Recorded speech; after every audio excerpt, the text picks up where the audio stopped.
waruzi kumwe mu basirikare bakomeye u Rwanda rwagize yaje gutangira urugamba turutse mu mpunzi zo muri Uganda agahita ayobora batayo yitwaga Bravo mu rugamba rwo kubohora igihugu. Uyu mugabo yitabiriye ibitero bikomeye yabohoye Byumba Murindi, agira uruhare rukomeye mu kubohora gereza yarimo inzirakarengane ndetse agira uruhare mu gitero cyafunguye umupaka wa Gatuna. Uyu mugabo kuva mu 1981 1986 ukaza ukagera ku mupaka wa Kagitumba ndetse na Gatuna ndetse no mu duce twise udusantimetero ku Murindi, maze ukaza kumusanga mu misozi miremire ya Ruhengeri abohoza gereza ya Ruhengeri, akogoga yerekeza Kigali akaza kwisanga ku munara wa Jari, ubwo ni mu misozi ya Yahanganye n'inzira bwoba maze zigahungira kwirukanka. Uyu mugabo niwe tugiye kuganira uyu munsi ni Colonel Dodo. Amazina yiswe n'ababyeyi be ni Twahirwa Dodo, ariko ntibyarangiriye aho. Nyuma y'intambara yaje guhindura Kigali ibu mujyi uzengurukwamo n'isi yose, ahindura Nyabugogo, ashyiraho ingendo zari zigezweho muri icyo gihe na bugingo n'ubu. Ni inkuru itaravuzwe kenshi mu mateka y'u Rwanda, mu mateka y'intwari. Isaha Yanone TV, kora subscribe nonaha kuko inkuru ugiye kumva ukabonesha amaso yawe ntabwo isanzwe. Nitwa bahaye ikaze.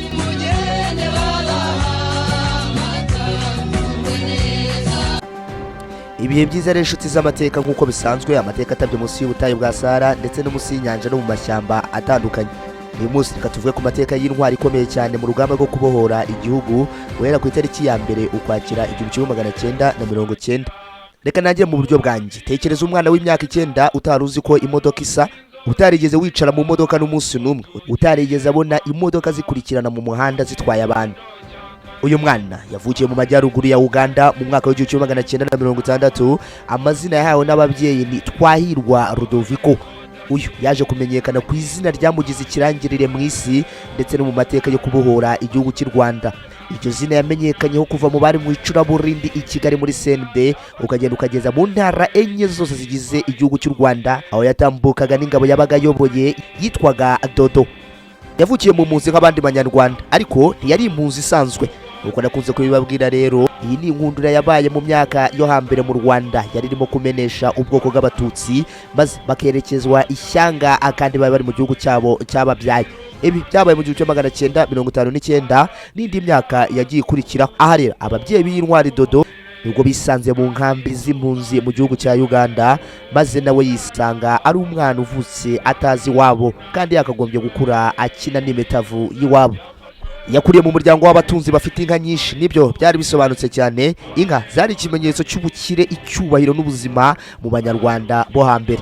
Rero ngo ageze no mu gihugu cy'ubuhunzi muri Uganda, umuryango we n'ubundi wakomeje gutunga inka nk'umwe mu muryango wari ufite inka muri icyo gihe nyinshi. Nubwo yari afite inka yari atarigera abona imodoka n'umunsi n'umwe. Mu gace rero yakuriyemo, umuntu umwe gusa ngo niwe wari ufite imodoka. Abantu bose bamufataga nk'umutunzi nka Mirenge ku ntenyo w'i Rwanda cyangwa se Salomo, umutunzi w'umunyabwenge wo muri Bibiliya. Umunsi umwe rero ibintu byaje guhinduka. Mu 1969 nyirasenge wa Dodo yatsinda ibihembo bitabonekaga muri iyo myaka cyane. Icyo ni igihembo cyitwa igare. Nyuma yo gusiganwa bakaza kumuhemba igare. Aha rero Dodo yari afite imyaka 9. Uwo munsi ubuzima bwe bwaje guhinduka burundu. Iryo gare niryo ryaje kuba imodoka ye ya mbere yatunze mu buzima bwe, maze abona ko inzozi ze zigiye kugerwaho mu buryo bwihuse cyane.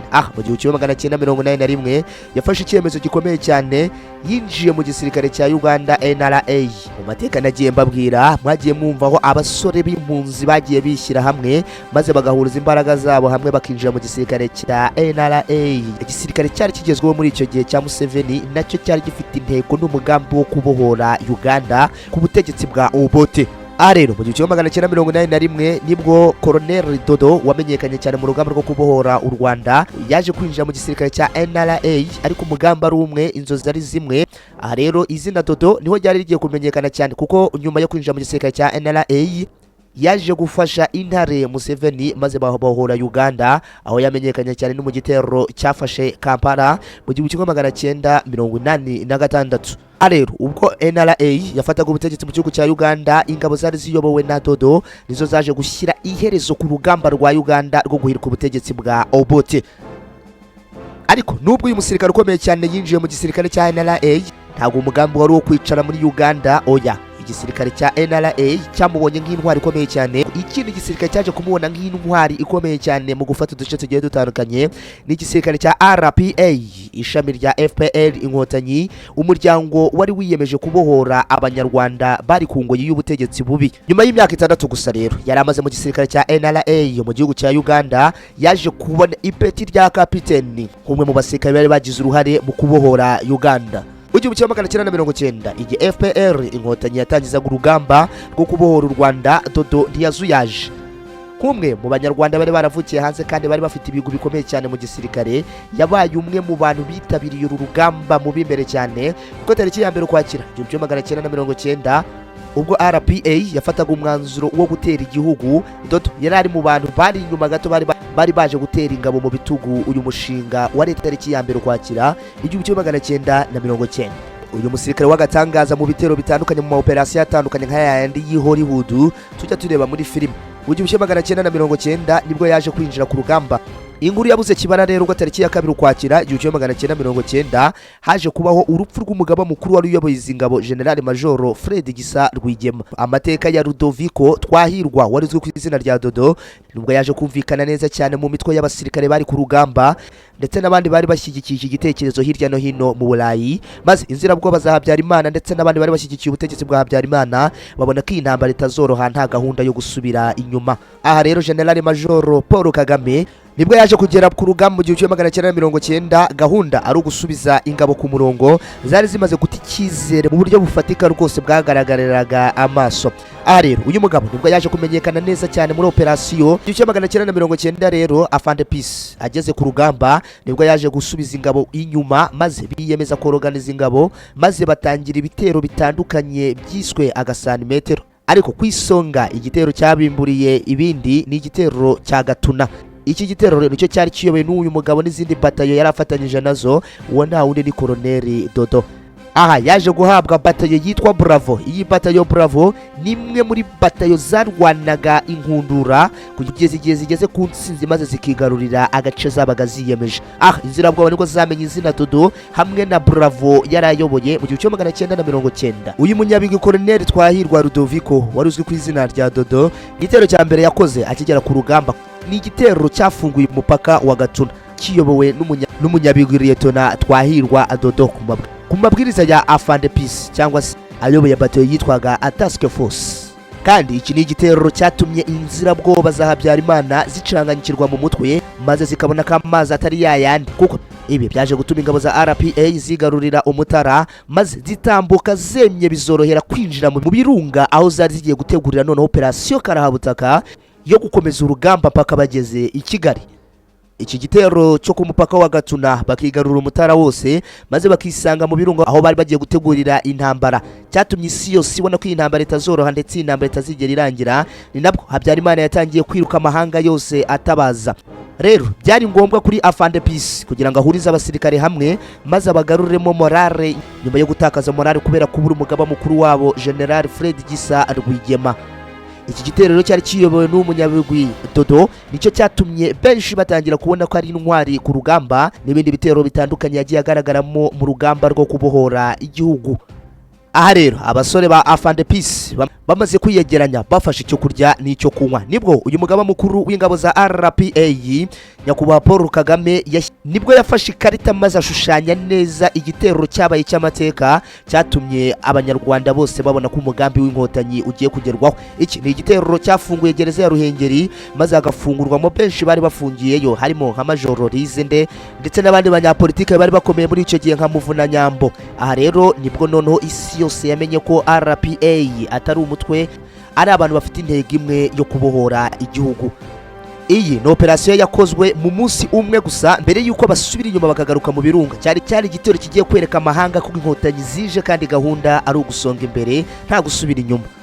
Iki ni igitero cyakozwe tariki ya mbere Mutarama mu 1991. Iki ni igitero cyari kiyobewe n'umwe mu banyabigwi turi kugarukaho, Colonel Twahirwa Dodo, yari yungirijwe n'intare batinya. Uyu nawe wagarutsweho cyane mu rugamba rwo kubohora igihugu nk'intare itaragiraga ubwoba, aho yari ayoboye batayo zigeze kuri 6 zakoze iki gitero. Abayobozi bizi batayo zayoboye iki gitero bakuraga amabwiriza kuri Afande Dodo, nawe message yihuse iturutse ku cyombo igaturuka kuri Afande PC, aho uyu mugaba mukuru yari yicariye mu birunga ayoboye igitero cyakomeje kuvugisha isi. Igitero cyogogaga Ruhengeri yose, ubwo birukankanaga ingabo za ex-FAR za Habyarimana nazo zikiruka kibuno mamaguru. Iki ni igitero cyakomeje kwereka isi ko ibintu byose bishoboka, kuko aha bafunguye abantu bagera ku 1600 bari bafungiye muri iyi gereza. Ibintu bitumvikanaga buryo kinyeshyamba zishobora kuva hanze y'igihugu zikaza zigafungura gereza nk'iyi yari ikomeye, yari ifungiyemo abanyapolitike bakomeye. Ibi byakomeje kuzenguruka mu mitwe y'abatuye isi, maze batangira kubona ko ari urugamba rufite intego kandi rwagombaga kugira icyo rugeraho mu gihe gito cyane. Nyuma y'iki gitero rero Colonel Twahirwa Dodo n'ubundi hari izindi operation yagiye akora, hari ibindi bitero yagiye ayobora n'ubundi byahabije ingabo za ex-FAR, maze zikabona ko urugamba rutakiri rwa rundi bitewe n'ubushishozi n'ubuhanga bw'ibitero by'uyu mugabo yagiye akora mu bihe bitandukanye byo kubohora igihugu. N'ubundi muri uyu mwaka w'1991 ku mabwiriza ya Afande Peace niyo wayoboye ibitero byiswe agasantimetero. Ku mabwiriza ya Afande Peace, ibitero byo mu Kagera n'ubundi yaje kubishinga uyu munyabigwi Colonel Twahirwa Dodo. Aha rero Afande Peace hano n'ubundi ibitero byitiriwe Akagera yabihaye uyu munyabigwi ngo abiyobore Colonel Dodo, maze nawe yitaba rwose nk'umwe wari waramenyereye rwose kwirukankana inzirabwoba za ex-FAR, maze akazambura ibice bitandukanye. Yarayoboye batayo zigera kuri 3, harimo imwe yari yoboye na Komanda Musisi, batayo ya Mobile Force nawe akayobora Bravo, ndetse n'indi yari yoboye n'umunyabigwi nababwiye ahangaha General Fred Ibingira yitwaga Mike. Aha rero impamvu Afande Peace yahise ategura ibi bitero karabutaka byitiriwe Akagera ngo nuko ingabo za ex-FAR zari zaramaze gusetinga intwaro zikomeye cyane mu misozi y'ibirunga nka Sabyinyo, bashaka kugana ku birindiro bikuru bya RPA byari mu ishyamba ry'urugano. Aha rero ibi bitero amaze kubyegurira aba banyabigwi ngo inzirabwoba za ex-FAR zabonye ko ibintu bikomeye, maze imbaraga zose zari zerekeje mu rugano zisubira inyuma zerekeza mu Mutara, zifite ubwoba ko Inkotanyi zishobora kongera gufata Umutara. Reka mbibutse kangari mu 1992. Shuti bavandimwe rero reka mbihutisha mbageze mu 1993.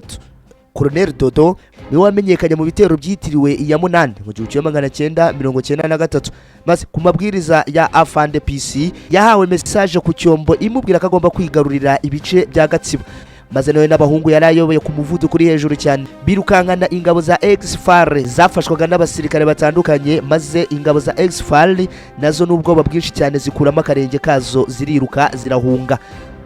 Uyu mugabo ni wayoboye ibitero byari bigamije guha isomo ingabo za Habyarimana n'ubutegetsi bwa Habyarimana bwari butangiye kugenda gake mu masezerano bari bagiye gusinya i Arusha, nyuma yo kujyayo yijyanye ariko bikagenda gake mu gushyirwa mu ngiro kw'ayo masezerano, maze biyemeza kubaha isomo mu buryo budasubirwaho. Ibitero rero byahaye isomo leta ya Habyarimana ikabona ko amazi atari yayandi, byayoboye n'uyu munyabigwi Colonel Twahirwa Dodo. Rero mu 1994 ubwo leta yari yarateguye Jenoside yakorewe Abatutsi mu 1994 nibwo yatangiye gushyira mu ngiro umugambi wayo karabutaka yari imaze igihe icura, hamwe n'abacurabwenge bayo nka Colonel Bakosora ndetse n'uwari minisitiri w'intebe icyo gihe Yohana Kambanda, afatanyije n'abandi bacurabwenge bari bafatanyije uwo mugambi. Tariki ya 7 Mata 1994 nibwo batangiye gushyira mu ngiro umugambi wabo bari bamaze igihe bacura. Rero tariki ya 8 Mata 1994 nibwo uyu musirikare w'ibihe byose wari wambaye umwambaro wa gisirikare guturuka muri NRA muri Uganda ukaza ukagera mu bice bitandukanye by'u Rwanda, nibwo yambitswe undi mwambaro mushyashya wo guhagarika Jenoside yaririmo ikorerwa Abatutsi. Maze uyu mugabo nk'uko yari yabimenyereye mu kugenda yigarurira uduce dutandukanye tw'igihugu cy'u Rwanda, nibwo yahawe mission yo guhagarika Jenoside yaririmo ikorerwa Abatutsi, maze nawe abikora ku muvuduko uri hejuru cyane n'abasore be yari ayoboye muri batayo ya Bravo. Rero uyu mugambi wo gutsemba Abatutsi kuva ku mwana wari mu nda ya nyina kugenda ukageza ku musaza wiragiriye inka ayikamirwa mibirizi, nibwo amateka y'uyu mugabo Colonel Dodo nayo yatangiye kwiyandika mu bitabo by'ababonaga ibyarimo biba icyo gihe.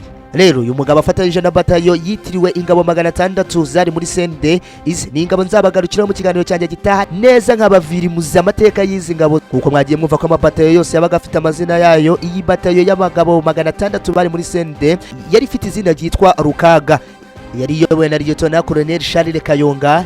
Iyi nyuma yo kwinginga igisirikare cya Habyarimana kwirinda gukora ubwicanyi, maze iki gisirikare nacyo kigatangira gushyira mu ngiro ibyo cyari kimaze igihe gitegura. Nubwo izi ngabo zasubiye mu ndake zazo maze zifata ikarita yose y'u Rwanda, zitangira kwiga ahantu hose ziri buce zitabara abari mu kaga. Aha rero ubwo baje gutekereza umunyabigwi Colonel Dodo, maze biyemeza guhuza imbaraga hamwe maze bagatabara igihugu ndetse n'inzirakarengane zarimo zicwa. Aha rero mu kwezi kwa karindwi mu 1994 nubwo umugaba mukuru w'ingabo za RPA Afande PC yakuye ibirindiro bye ku Murindi maze abyerekeza ahitwe Imiyove. Niho havugiwe ijambo rya mbere ryakangaranyije isi ubwo yatangaga itegeko ryo guhagarika Jenoside yaririmo ikorerwa Abatutsi. Aha rero ku muvuduko uri hejuru cyane ubwo batayo ya Bravo yahawe mission yo kuyobya umwanzi, maze batayo ya Alpha yari iyobowe na Samukaka ikihuta ku muvuduko uri hejuru igasanga ingabo zari zicumbitse muri CND. Maze kuko nkuko bari bahaje mission, iyi batayo ya mbere yari iyobowe n'umunyabigwi Dodo yaje kuyobya umwanzi, maze ku muvuduko uri hejuru cyane Samukaka atunguka ku ngabo 600 zari ziyobowe na Lieutenant Colonel Charles Kayonga, maze bakomeza umugambi wo guhagarika ubwicanyi bwarimo bukorerwa mu mujyi wa Kigali. Colonel Dodo rero yamenyekanye cyane ku gitero kitari cyoroshye cyane nk'imwe muri batayo yahuye n'urugamba rukomeye cyane mu rugamba rwo kubohora igihugu nyuma yo gufata umusozi wa Jari. Ingabo za Exfar ntabwo zari ziteguye kureka uyu musozi kuko wari umwe mu misozi igaragara, wari umwe mu misozi ufite icyo uvuze ku ngabo za Exfar mu mujyi wa Kigali, maze zirwana zishaka kwisubiza uwo musozi. Ariko Colonel Dodo nawe ntiyari yiteguye kurekura, yarwanye kugeza aho yumvaga ko ku munota wa nyuma agomba gusigara ari umusirikare umwe, ariko iki gice ntigisubire mu maboko y'umwanzi. Exfar nibwo zabonye ko umugambi w'uyu mugabo wari uwo kutava kuri uyu musozi uko byagenda kose, maze zirarekera uyu musozi ukomeza gukontororwa n'ingabo z'Inkotanyi. Uru rugamba rwaje n'urugamba rubarwa n'abari bahari, kuko nawe ubwo abyivugira neza ko bitari byoroshye cyane, kuko barwanaga n'ibice bitatu bya Exfar mu gitondo, saa sita na nimugoroba. Bivuze ko mu gitondo habaga hari bamwe, saa sita hakaza abashyashya, nimugoroba hakaza abashyashya. Ariko aha Colonel Dodo yakomeje kurwana nk'umwe mu ntwari zari zikomeye cyane guturuka mu mashyamba ya Uganda, maze birangira ashyize intsinzi hejuru kuri uyu musozi wa Jari. Lelo uvuze ibigwi by'amateka by'uyu mugabo mu rugamba rwo kubohora igihugu, wabivuga izuba rikarasa maze rikarinda rirenga, kangujyane kugeze ku itariki ya 4 Nyakanga 1994 ubwo igihugu cyabohorwaga. Uyu mugabo n'ubundi yari akiri mu b'imbere bari bayoboye urugamba, kuko ari mu bantu batumye indirimbo nk'iyi ririmbwa mu misozi y'i Kigali.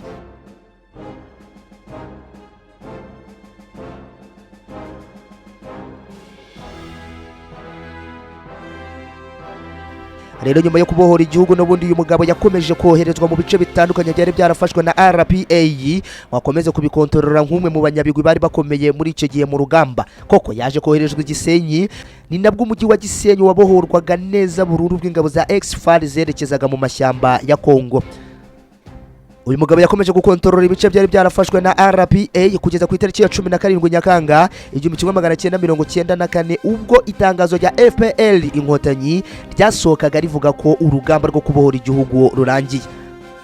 Bavandimwe b'amateka atarambirana kumvikana mu matwi y'uko u Rwanda rwabohowe, reka igice cya mbere cy'intwari yagize uruhare rw'amahoro tubona ubu ngubu reka nyihagarikira ahangaha, ariko igice cya kabiri nzagaruka ku kuntu n'ubundi ubutwari bw'uyu mugabo bwakomereje n'i Kigali, kizagaruka neza ku butwari bw'uyu mugabo bwavuye ku isasu ndetse n'umwenda wa gisirikare, maze bugakomereza no gukomeza kubaka igihugu yari amaze imyaka igeze kuri 10 akirasanira, maze akemeza kuzamura idarapo rya Kigali ku ruhando mpuzamahanga, azana transport za mbere mu Rwanda na n'ubu zikigenderwaho. Izo nta zindi ni imodoka uzabona ndende mu mujyi wa Kigali, izo zaje ziyongera n'ubundi ku bigwi by'uyu mugabo biteretse kuri murandasi ndetse no mu bitabo bigiye bitandukanye by'abahanga. Uje kujya mu zabukuru mu 1998 atwaye umudari wo guhagarika Jenoside yakorewe Abatutsi mu 1994, ibumoso afite umudari nk'umwe mu bagize uruhare rwo kubohora igihugu.